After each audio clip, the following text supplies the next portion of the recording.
औज़ुबिल्लाहि मिनश्शैतानिर्रजीम बिस्मिल्लाहिर्रहमानिर्रहीम अल्हम्दुलिल्लाहि रब्बिल आलमीन अस्सलातु वस्सलामु अला अशरफिल अंबियाइ वल मुरसलीन व अला अहले बैतिहिल अत्यबीन अल अतहरीन अम्मा बाद।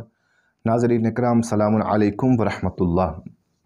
हम मुसलसल आमादगी रमज़ान के हवाले से आपकी खिदमत में दुरूस पेश कर रहे हैं और आज हमारी तीसरी गुफ्तगू है। हम अपने आप को रमज़ान के लिए आमादा करें ताकि हम रमज़ान को ऐसे गुजार सकें कि जैसे खुदा चाहता है। और यकीनन इससे पहले कि हम ख़ुद को रमज़ान के लिए आमादा करें, इससे पहले कि हम कल पहली तारीख़ हो और रमज़ान का पहला रोज़ा रखें, ये जान लें कि हमें रोज़ा कैसे रखना है, रोज़े का मतलब क्या है और रोज़े का मकसद और हदफ क्या है। ये इंसान के लिए जानना बहुत ज़्यादा ज़रूरी है। इंसान रोज़ा किस तरीके से ऐसा रखे कि वो रोज़े के ज़रिए से खुदा की क़ुर्बत भी हासिल कर सके।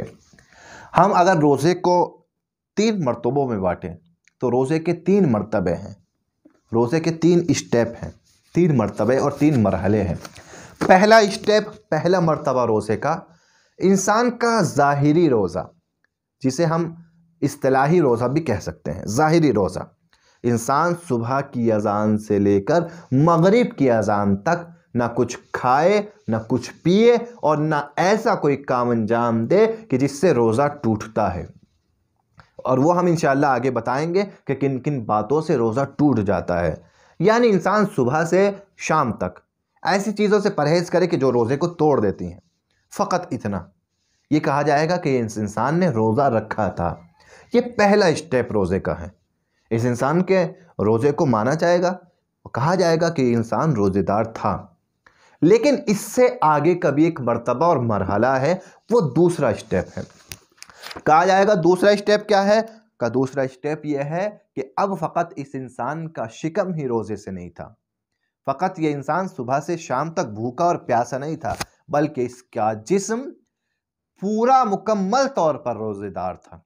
इसकी आंखों का भी रोज़ा था, इसने पूरे दिन किसी नामहरम की तरफ निगाह नहीं की। इसके कानों का भी रोज़ा था, इसने पूरे दिन किसी की ग़ीबत को नहीं सुना, इसने पूरे दिन किसी गलत चीज़ को नहीं सुना। इसकी ज़बान का भी रोज़ा था, इसने पूरे दिन झूठ नहीं बोला, किसी की ग़ीबत नहीं की, किसी को गाली नहीं दी, किसी को ऐसा जुमला नहीं कहा कि जिससे उसका दिल दुख जाए। इसके हाथों का भी रोज़ा था, ये पूरे दिन किसी मज़लूम पर हाथों को उठाया नहीं इसने हाथ से कोई गुनाह अंजाम नहीं दिया। इसके कदमों का भी रोज़ा था कि इसने पूरे दिन गुनाहों की तरफ अपने कदम को आगे नहीं बढ़ाया। ये दूसरा मरहला है। और कहा जाएगा इसका जिस्म रोज़ेदार है, फ़कत शिकम रोज़ेदार नहीं है, जिस्म रोज़ेदार है। और अब ये पहले मरहले से दूसरे मरहले में दाखिल होगा रोज़ेदार, और इसके रोज़े की फजीलत बढ़ जाएगी। पहले मरहले में था, हो सकता है फ़कत पेट का रोज़ा, जिस्म का रोज़ा, हो सकता है आँखों कानों का रोज़ा ना हो। लेकिन जब दूसरे मरहले में आ गया तो रोज़े की फजीलत और सवाब बढ़ गया। अब इसके कानों का भी रोज़ा, अब इसकी आँखों का भी रोज़ा, अब इसकी ज़बान का भी रोज़ा, अब इसके हाथों का भी रोज़ा। मगर ये मरहला भी लास्ट मरहला नहीं है। इससे ऊपर भी एक तीसरा मरहला, तीसरा मर्तबा है कि जिसमें रोज़े की और ज़्यादा फजीलत बढ़ जाती है और इंसान का रोज़ा उसे रोज़ेदार को मेराज पर लेके चला जाता है। वो क्या है? वो ये है कि इंसान के ज़ाहिरी जिस्म के साथ साथ इंसान के बातिनी वजूद का भी रोज़ा हो। यहाँ इंसान के ज़ाहिरी जिस्म का रोज़ा है, आंखों का रोज़ा है, कानों का रोज़ा है, ज़बान का रोज़ा है, लेकिन इससे ऊपर के मरहले में बातिनी जिस्म का भी रोज़ा है, इंसान के दिल का भी रोज़ा है, जहन का भी रोज़ा है, रूह का भी रोज़ा है। अब इसका दिमाग गुनाहों की तरफ तसव्वुर नहीं करता, अब इसके दिल में कोई गुनाह की बात नहीं आती, अब इसकी रूह फ़कत खुदा की तरफ मुतवज्जह है, फ़कत अल्लाह की इबादत कर रही है, फ़कत अल्लाह का जिक्र कर रही है। और ये वो रोज़ा है कि जो इस इंसान को उसके मकसद तक, लअल्लकुम तत्तकून तक पहुँचा सकता है और इस इंसान को मुत्तकी बना सकता है, परहेज़गार बना सकता है और अहले तक़वा में इस इंसान का शुमार हो सकता है। तो हमें तीसरे मरहले तक पहुँचना है, हमारा मकसद तीसरे मरहले तक पहुँचना है कि हम सबसे पहले मरहले में अपने आप को भूखा प्यासा रखें सुबह से मगरिब की अजान तक।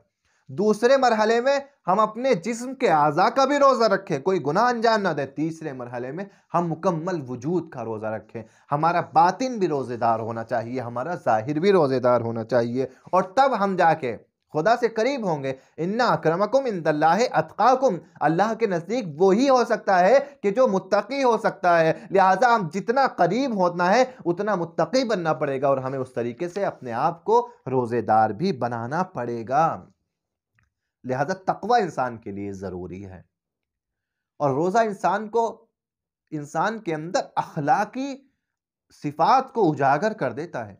अज़ीज़ान मोहतरम, अगर अपने अखलाक को अच्छा बनाना है तो रोज़ा रखें। रोज़े में अखलाकी दर्स मौजूद है।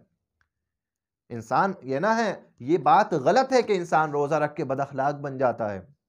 हमारे यहाँ ये बात मशहूर है, गलत मशहूर कर दिया गया है कि फ़ला साहब से बात ना करो, रोज़ेदार हैं। गुस्सा बहुत आता है रोज़े में, रोज़े में टेंशन बहुत होती है, रोज़े में इंसान किसी से भी लड़ लेता है, झगड़ लेता है। ये गलत है।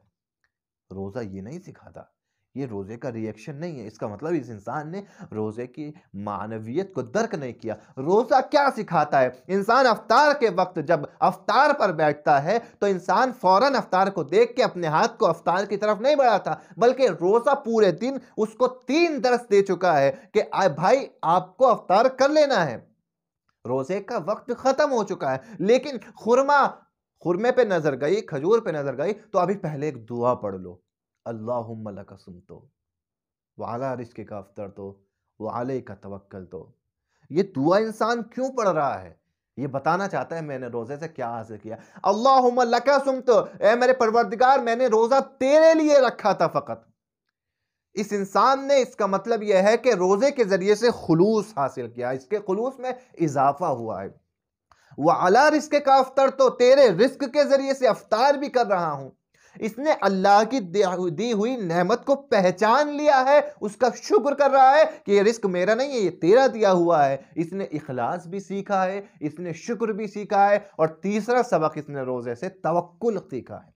वह अलैका तवक्कल, तो तेरी जात पे तवक्कुल करके मैंने रोजा रखा था।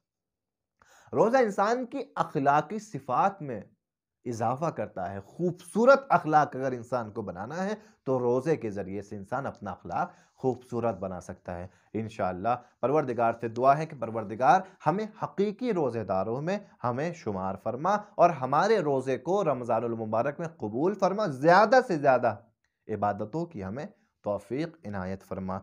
वस्सलामु अलैकुम व रहमतुल्लाहि व बरकातुहू।